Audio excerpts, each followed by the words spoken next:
The unexpected visitor. The summer sun beat down on the dusty streets of Millbrook, a sleepy town nestled in the heart of rural America.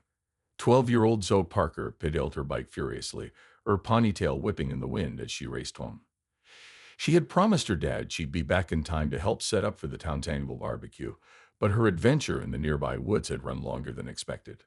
As Zoe rounded the corner onto Main Street, she skidded to a halt. The usual quiet of Millbrook had been replaced by a cacophony of car horns and raised voices. People stood in the street, pointing at the sky with looks of awe and fear on their faces. Zoe's gaze followed their outstretched arms, and her jaw dropped. Hovering above the town's water tower was an object unlike anything Zoe had ever seen. It was shaped like a teardrop, its surface a swirling mix of deep purple and midnight blue that seemed to ripple and change as she watched. It hummed silently in the air, defying all laws of physics that Zoe had learned in her science classes. Zoe, her father's voice cut through her stupor. John Parker, the town's sheriff, was ushering people off the streets. "Get inside, now." Abandoning her bike, Zoe ran to her father. "Dad, what is that thing?" John's face was grim as he put an arm around his daughter.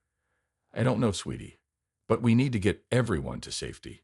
As they hurried towards the town hall, a low hum began to emanate from the object. The sound grew in intensity, causing windows to rattle and car alarms to blare. Suddenly, a beam of brilliant green light shot out from the bottom of the craft, striking the water tower.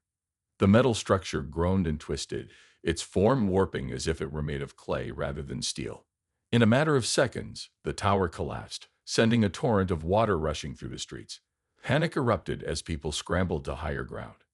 "This way," John shouted, guiding a group of terrified townspeople towards the hill where the high school stood. So helped an elderly neighbor, Mrs. Thompson, navigate the rapidly flooding street. As they reached the safety of the hill, Zoe turned back to look at the alien craft. Its surface was pulsing now, the colors swirling faster. Another beam shot out, this time striking the town's small power plant. In an instant, the building was reduced to dust, plunging Millbrook into darkness as the power grid failed. "Dad," Zoe whispered, her voice trembling, "why are they doing this?" John pulled his daughter close, his eyes never leaving the destructive scene before them. "I don't know, Zoe, but we're going to figure it out, and we're going to stop them." As if in response to his words, the alien craft suddenly ascended, picking up speed as it rose into the atmosphere. Within seconds, it had vanished from sight, leaving behind a town in ruins and a population in shock. In the days that followed, Millbrook became the center of global attention. News crews descended on the small town, their satellite trucks clogging the streets as they broadcast images of the destruction to a stunned world. Scientists and military personnel swarmed the impact sites, collecting samples and data. Zoe watched it all with a mix of fear and fascination. She had always dreamed of adventure, of a life beyond the borders of her small town. But this was not the adventure she had imagined. 1 week after the incident, as life in Millbrook was slowly beginning to return to some semblance of normalcy, Zoe sat on the front porch of her house, absently petting her dog, Max. The sound of tires on gravel made her look up. A black SUV with government plates pulled into the driveway, and two men in suits stepped out. "Is your father home, Zoe?" one of the men asked. Zoe nodded, surprised that the stranger knew her name. John came out of the house, his face serious as he greeted the men. They spoke in hushed tones, but Zoe caught snippets of their conversation. Global phenomenon, multiple sightings, United Nations emergency session. As the men turned to leave, one of them handed John a sealed envelope. "You're needed, Sheriff Parker. Your country needs you." John watched this SUV drive away, then turned to Zoe with a sigh. "Looks like we're going on a trip, kiddo." 2 days later, Zoe found herself in a place she never thought she'd be, the White House. She sat in a room filled with screens, each displaying news footage from around the world. London, Tokyo, Moscow, Beijing. In every major city, reports were coming in of strange craft appearing and disappearing, leaving destruction in their wake. President Elena Cortez stood at the head of the room, her face etched with concern as she addressed the assembled group. Military leaders, scientists, and a select few civilians like John listened intently. "Ladies and gentlemen," the president began, "we face a threat unlike any in human history. These attacks are not random. They are coordinated, precise, and growing in frequency. We must assume that this is the prelude to a full-scale invasion." A murmur ran through the room. Zoe felt a chill run down her spine. Invasion. The word hung in the air, heavy with implications. But we are not defenseless, President Cortez continued. She nodded to a woman standing in the corner who stepped forward. Dr. Samantha Chen, please brief us on Project Sentinel. Dr. Chen cleared her throat. For the past 2 decades, a secret international coalition has been preparing for this very scenario. We have developed technology reverse engineered from recovered alien artifacts. We have a fleet hidden in underground bases around the world. And now we have no choice but to use it. The screens in the room changed, showing images of sleek spacecraft unlike anything Zoe had ever seen in sci-fi movies. They bore the flags of nations from around the world, a testament to unprecedented global cooperation. Sheriff Parker, the president said, turning to John, your experience in Millbrook, combined with your military background, makes you uniquely qualified. We need you to join the first wave of our defense force. John stood, his back straight and his voice firm. I'm honored to serve, Madam President, but my daughter will be safest at our most secure facility, Dr. Chin interjected, along with the families of other key personnel. She'll continue her education there, and she'll be protected. Zoe's mind reeled. Everything was happening so fast. Just days ago, her biggest concern had been making it to the town barbecue on time. Now she was witnessing the mobilization of a secret global defense force. As the meeting adjourned, John knelt in front of Zoe. I know this is a lot to take in, sweetheart, but I need you to be brave. Can you do that for me? Zoe nodded, fighting back tears. I can be brave, Dad, but please, please come back. John pulled her into a tight hug. I promise, Zoe, I'll come back. And when I do, we'll make sure this planet is safe for everyone. As father and daughter embraced, the room buzzed with activity. Humanity was gearing up for the fight of its life. The aliens who had attacked Millbrook and cities around the world had no idea what they had awakened. They had come expecting an easy conquest. Instead, they would face a united Earth, armed with determination, ingenuity, and a few surprises of its own. Humanity's secret weapon. The cavernous underground hangar hummed with activity as John Parker donned his flight suit. Around him, pilots and crew members from every corner of the globe prepared for humanity's first venture into interstellar warfare. The diversity of languages and cultures present was a testament to how the alien threat had united Earth in ways previously thought impossible. John's mind drifted to Zoe, safely ensconced in a bunker thousands of miles away. He touched the locket around his neck, containing a photo of his daughter, drawing strength from her memory.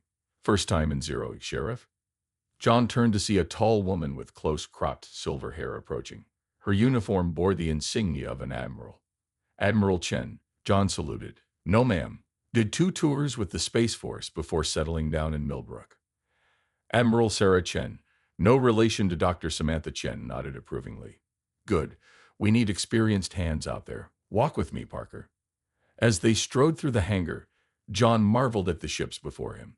Sleek and predatory, they looked nothing like the clunky spacecraft he remembered from his Space Force days. Magnificent, aren't they? Admiral Chen said, noting his awe. Each one is a blend of our most advanced tech and reverse-engineered alien systems. We call them Sentinels. They stopped before a ship slightly larger than the others.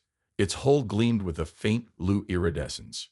This is the Horizon, our flagship, Chen explained. And it's where you'll be stationed, Parker. I need a second-in-command I can trust. John's eyebrows shot up. Me? But surely there are more qualified. Chen cut him off with a wave. You've faced these aliens up close. You've seen what they can do. And more importantly, you understand what we're fighting for.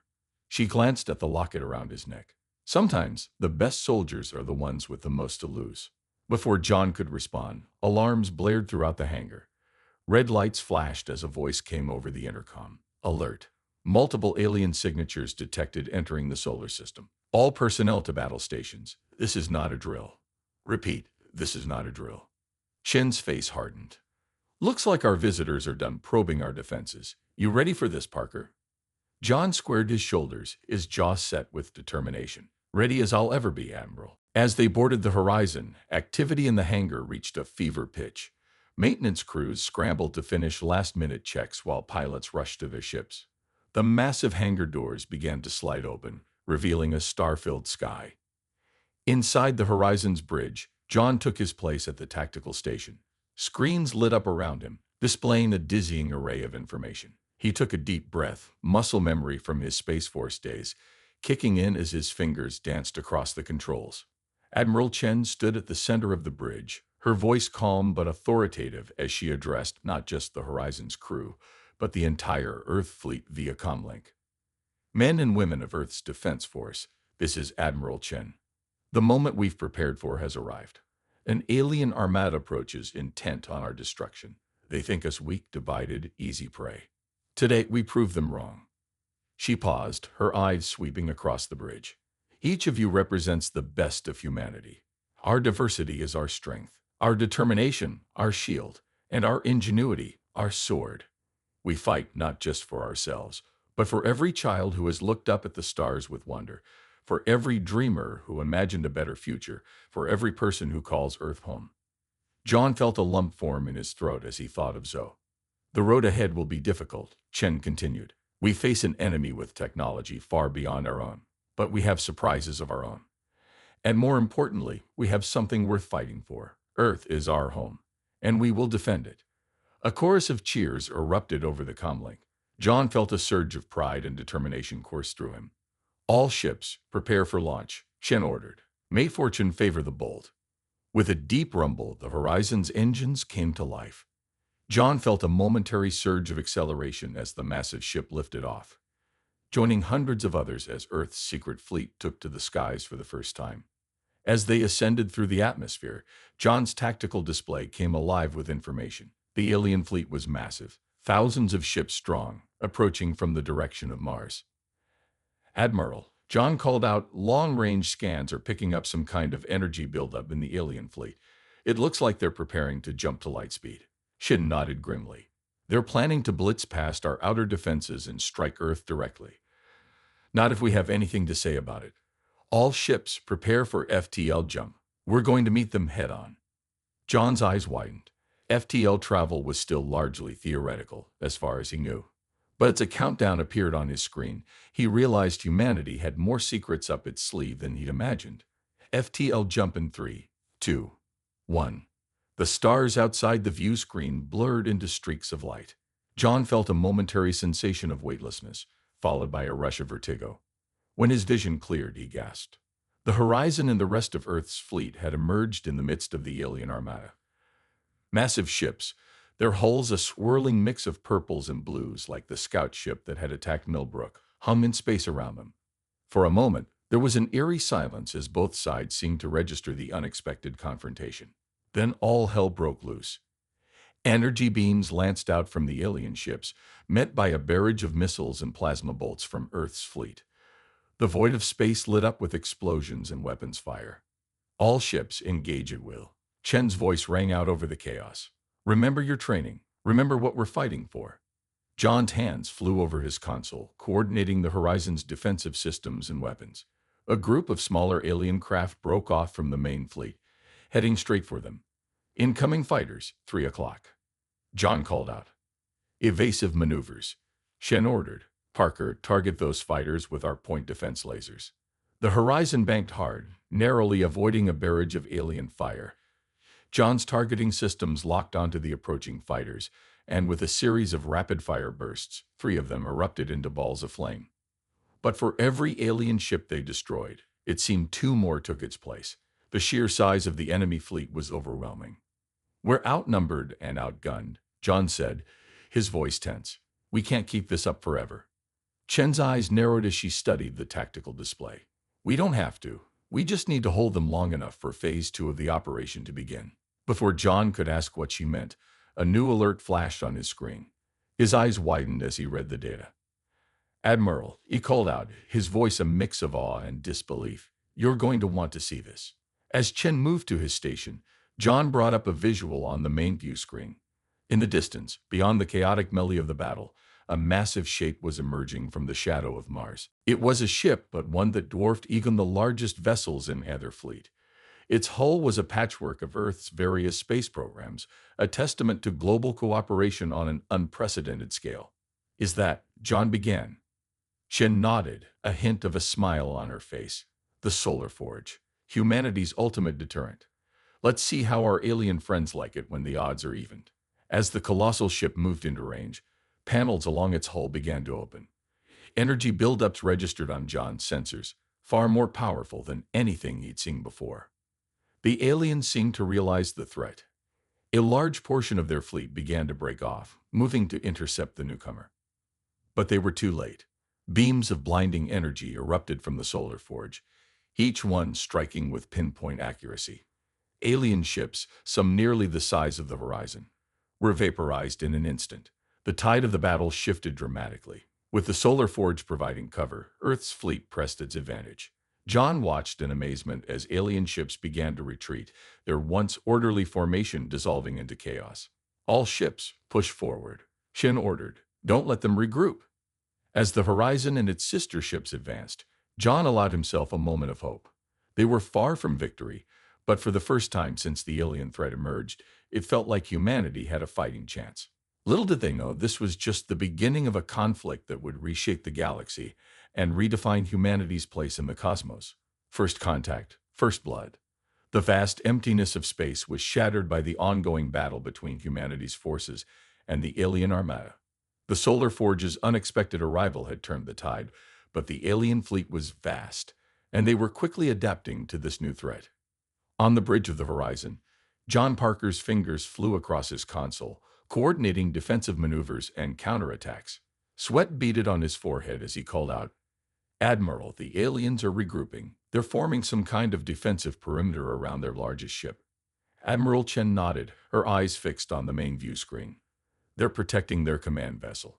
If we can take that out, we might be able to throw their entire fleet into disarray." A sudden explosion rocked the horizon, causing the lights to flicker. "Hull breach on Deck 7, a crewman shouted. "Emergency force fields are holding, but barely." Chen's jaw tightened. "Parker, what's the status of our stealth pods?" John quickly pulled up the relevant data. "All pods are prepped and ready, Admiral." "Good," Chen said, a glint in her eye. "Because we're about to do something either incredibly brave or incredibly stupid. Probably both." She opened a channel to the entire fleet. "All ships, this is Admiral Chen. Initiate Operation Trojan Horse. I repeat, initiate Operation Trojan Horse." John's eyes widened as he realized what she was planning. It was a strategy they had discussed, but never thought they'd actually implement. It was audacious, dangerous, and possibly their only shot at victory. "You're going in yourself, aren't you?" John asked, already knowing the answer. Shin nodded. "Someone has to. And I need you here, Parker. If this goes sideways, you're in command of the fleet." Before John could protest, Shen was already heading for the exit. "You have the bridge, Commander Parker. Don't let Earth down." As the Admiral left, John took a deep breath and moved to the center of the bridge. He opened a channel to the fleet. "All ships, this is Commander Parker. Prepare to execute diversionary maneuvers. We need to give Admiral Chen and her team the opening they need." Across the battlefield, small, sleek pods detached from various Earth ships, their stealth systems rendering them nearly invisible against the backdrop of space. Inside one of these pods, Admiral Chen and a team of elite operatives prepared for what could be a suicide mission. "Remember," Chen briefed her team, "our objective is to infiltrate the alien command ship and disable their central computer core. If we're lucky, it'll cripple their entire fleet. If not, well, let's make sure we're lucky." Back on the horizon, John watched as the Earth fleet executed a series of complex maneuvers, drawing alien fire away from the sector where Chen's stealth pods were approaching the massive alien command ship. "Sir," a young lieutenant called out, "the Solar Forge is reporting power fluctuations. They can't maintain their current rate of fire." John gritted his teeth. The Solar Forge was their trump card, but even it had limits. They needed to end this battle soon or Earth's defenses would crumble. "Divert all available power to the Forge's shields," John ordered, "and get me a direct line to their captain." As John coordinated with the Solar Forge, Admiral Chen's pod silently attached itself to the hull of the alien command ship. Using tools reverse-engineered from recovered alien tech, Chen's team cut through the hull and slipped inside. The interior of the alien ship was unlike anything they had ever seen. Organic-looking corridors pulsed with an eerie bioluminescence. Strange, whispering sounds echoed through the air, making the human intruders feel as if the ship itself was alive and aware of their presence. "Stay sharp," Chen whispered to her team. "We find the central core, plant the charges, and get out." fast and quiet. As they made their way deeper into the ship, they encountered their first alien crew members. The beings were tall, with 4 arms and skin that seemed to shift colors like a chameleon. Their large, multifaceted eyes gave them an insect-like appearance. Chen raised her hand, signaling her team to hold position. They watched as a group of aliens hurried past their hiding spot, chittering in a language that sounded like a mix of clicks and whistles. They seemed agitated. One of Chen's team members whispered, "I think our diversion is working." Chen nodded. "Good, let's move." Meanwhile, in space, the battle raged on. John watched from the horizon as Earth ships danced between massive alien vessels, their smaller size and greater maneuverability giving them an edge in close combat. But the aliens were learning, adapting their tactics with each passing minute. A group of Earth fighters, executing a daring attack run on one of the larger alien ships, suddenly found themselves caught in some kind of energy web. John watched in horror as the tracked ships were systematically destroyed. "We're losing too many," John muttered, his mind racing for a solution. Then an idea struck him. "Lieutenant, get me Dr. Chen at mission control." When the scientist's face appeared on the screen, John wasted no time. "Doctor, those recovered alien artifacts, did they include any communication devices?" Dr. Chen's eyes widened as she caught on to John's train of thought. "Yes, but we never managed to decrypt their language." "We don't need to," John said. "We just need to broadcast on their frequency. Can you do it?" Dr. Chen nodded, her fingers already flying over her keyboard. "Uploading the frequency data to you now." "But, Commander, what are you planning?" John allowed himself a grim smile. "A little electronic warfare, Doctor.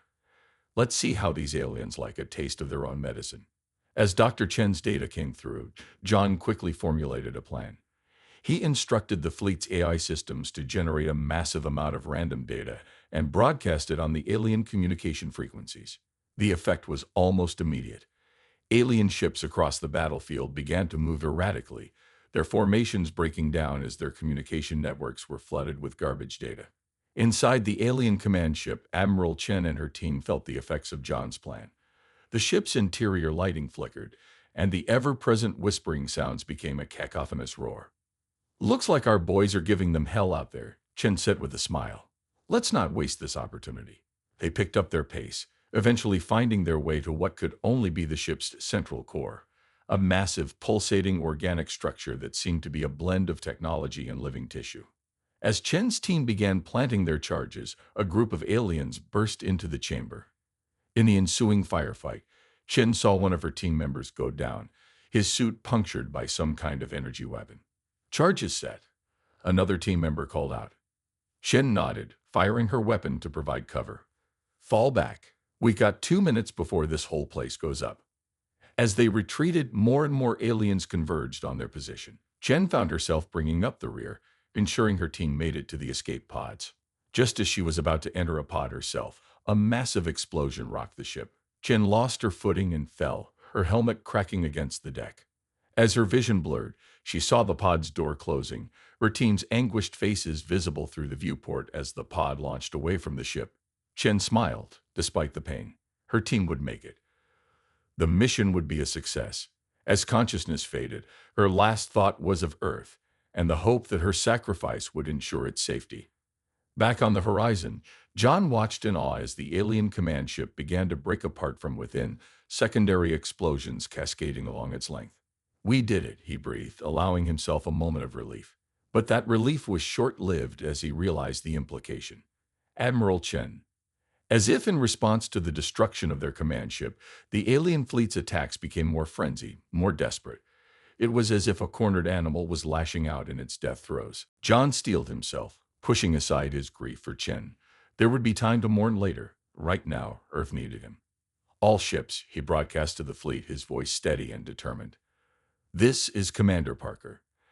Admiral Chen has given us an opening, and we're going to use it. Push forward with everything you've got. Today, we show these invaders that humanity will not go quietly into the night. Today, we fight for our home, for our families, for Earth." A chorus of cheers erupted over the comm channels as Earth's fleet surged forward, pressing their advantage.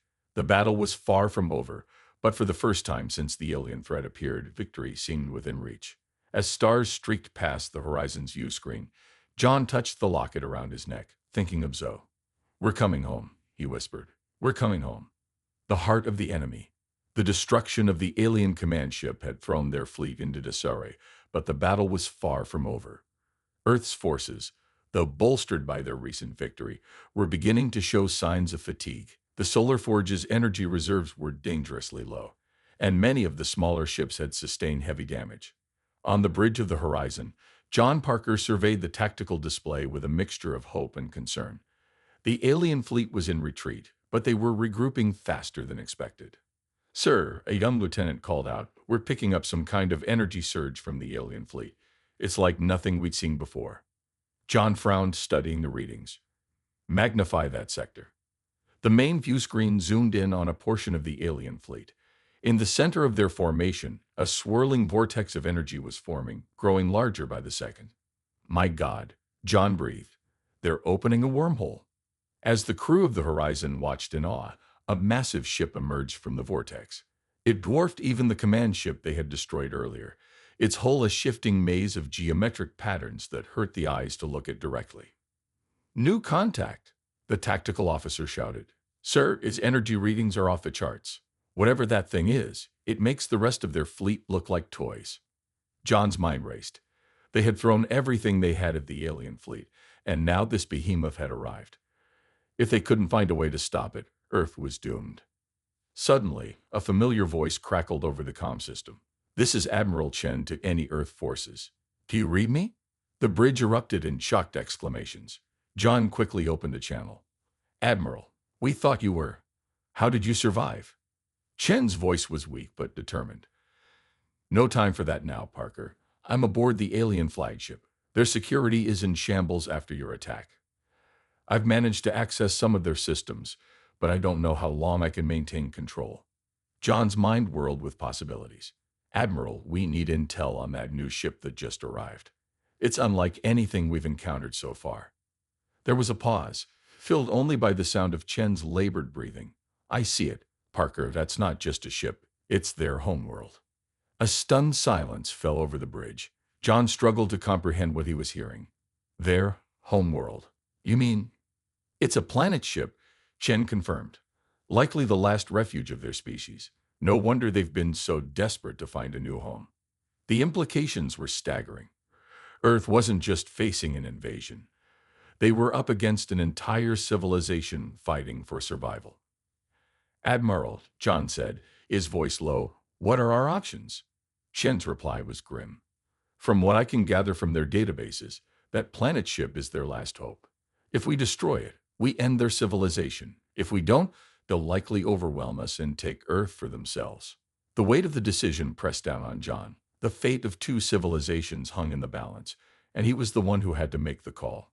"There has to be another way," John muttered, more to himself than to Chen. "Wait," Chen's voice suddenly became urgent. "I'm detecting some kind of internal power struggle aboard the planet ship. It seems not all of them are in agreement about this invasion." John leaned forward, hope kindling in his chest. "Can you make contact with the dissenters?" "I can try," Chen replied. "But I'll need a distraction, something to keep their defense systems occupied while I work." John nodded, even though Chen couldn't see him. "You'll have it, Admiral. Good luck." Turning to his crew, John began issuing orders.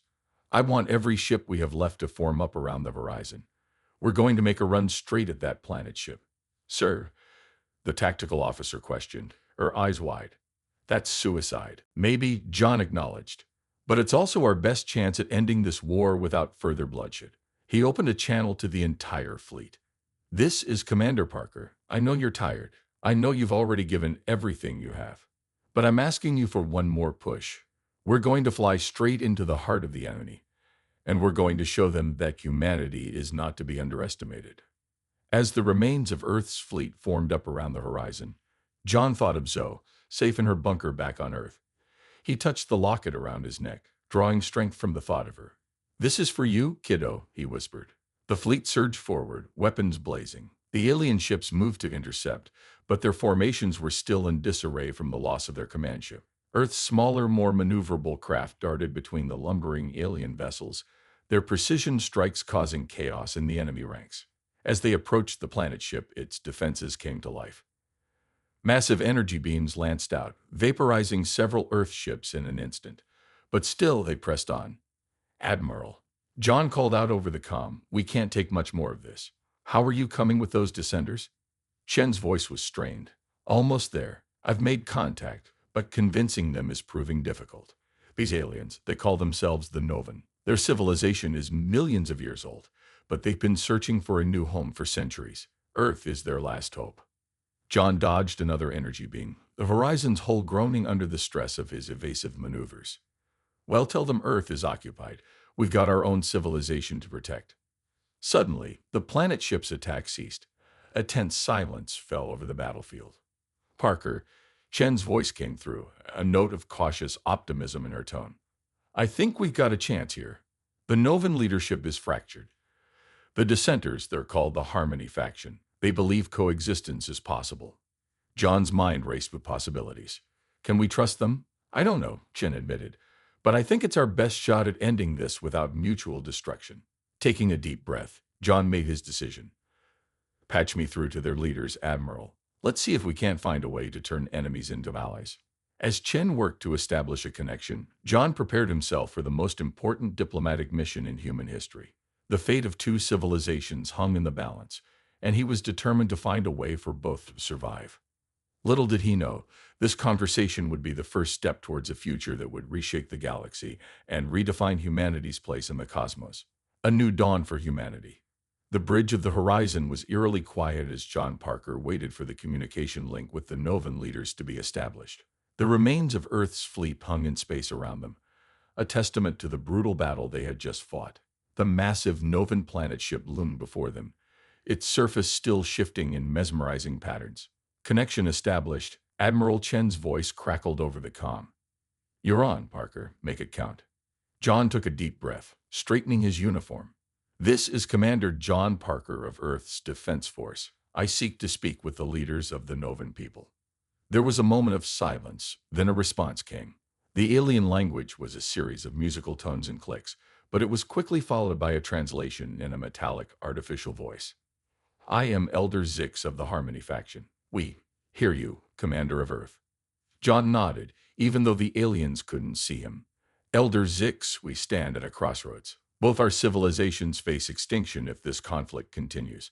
I propose we find a way to coexist, to the benefit of both our peoples. There was a pause, filled with a low murmur that John assumed was discussion among the Novan leadership.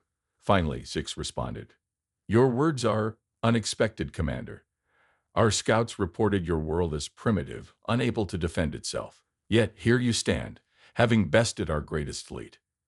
John allowed himself a small smile. We're full of surprises, Elder. Humanity has a knack for rising to challenges, especially when our home is threatened. Indeed, Zix replied. But what guarantee can you offer that your people won't simply destroy us once we lower our defenses? Our journey has been long, and trust does not come easily. John considered his words carefully. I understand your caution, Elder, but consider this. We had the opportunity to destroy your planet ship, yet we chose to communicate instead. We believe there's a better way than mutual destruction. Another pause, longer this time. When Zix spoke again, there was a note of curiosity in the translated voice. You intrigue us, Commander. Perhaps there is wisdom in your words. What do you propose? John took a deep breath. This was the moment that could change everything. I propose an exchange. Knowledge for sanctuary. Earth has vast uninhabited areas that could support your people. In return, we ask for access to your advanced technology to help us prepare for future threats and to solve some of our world's most pressing problems. The silence that followed seemed to stretch for an eternity. John could feel the eyes of his crew on him, the weight of humanity's future on his shoulders. Finally, Zix responded, your offer is generous, Commander. But such a decision cannot be made lightly. We request a delegation to visit your world, to see for ourselves if coexistence is truly possible. John nodded. Agreed. We'll arrange for a secure landing site, Anne. He was cut off by a series of alarms blaring across the bridge. Sir, his tactical officer shouted. We're detecting weapons charging on the planet ship. John's heart sank. Had it all been a ruse? Elder Zix, what is the meaning of this? Zix's response was urgent. Apologies, Commander. The war faction is making a final attempt to seize control. We need your help to subdue them, or all hope of peace is lost. Without hesitation, John began issuing orders. All ships, defensive formation around the horizon. Prepare to repel boarders. We're going to help our new allies. What followed was a chaotic battle unlike anything in human history. Earth ships fought alongside Novan peacekeepers, their combined forces striking at key points on the planet ship to disable the war faction's control. Admiral Chen, still aboard the alien flagship, coordinated the assault, her intimate knowledge of the Novan systems proving invaluable. As the battle raged, John found himself in hand-to-hand combat with Novan warriors who had boarded the horizon. The aliens were formidable, their forearms giving them a distinct advantage. But human ingenuity and desperation proved to be a powerful equalizer. Hours passed in a blur of explosions, energy weapons, and close-quarters fighting. Finally, as the last of the war faction forces surrendered, an eerie quiet fell over the battlefield. Commander Parker, Zick's voice came over the comm, sounding weary but relieved. The war faction has been defeated. Thanks to your aid, the path to peace is open. John, bruised and exhausted, managed to smile. I'm glad to hear it, Elder. Let's make sure this peace is one that lasts. In the days that followed, as the Novan delegation visited Earth and negotiations began in earnest, John found himself thrust into the role of diplomat as well as soldier. It was a challenging transition, but one he embraced with the same determination that had seen him through the battle. 1 month after the final battle, John stood on a stage before a massive crowd in New York City. Beside him were Elder Zix and other representatives from both Earth and Novan leadership. As he looked out at the sea of faces, human and alien alike, he felt a sense of awe at how much had changed in such a short time. Today, John began, his voice carrying across the hushed crowd, we stand at the dawn of a new era. An era of cooperation, of shared knowledge, of infinite possibilities. The path that brought us here was fraught with danger and loss, but it has led us to a future brighter than we ever dared imagine. He gestured to the Novan representatives. Our new allies bring with them technologies that will help us solve global warming, end energy scarcity, and push the boundaries of space exploration. In return, we offer them a home, a chance to rebuild, and the vibrant diversity of human culture. As John continued his speech, he thought of all those who had sacrificed to make this moment possible. Admiral Chen, still recovering from her injuries but watching the broadcast from her hospital room. The countless brave men and women who had given their lives in the defense of Earth. And he thought of Zoe, his daughter, who was even now making her way through the crowd towards the stage. She represented the future, a generation that would grow up in a world where interstellar travel was commonplace and alien languages were taught in schools alongside French and Mandarin. As he concluded his speech, John's voice swelled with emotion.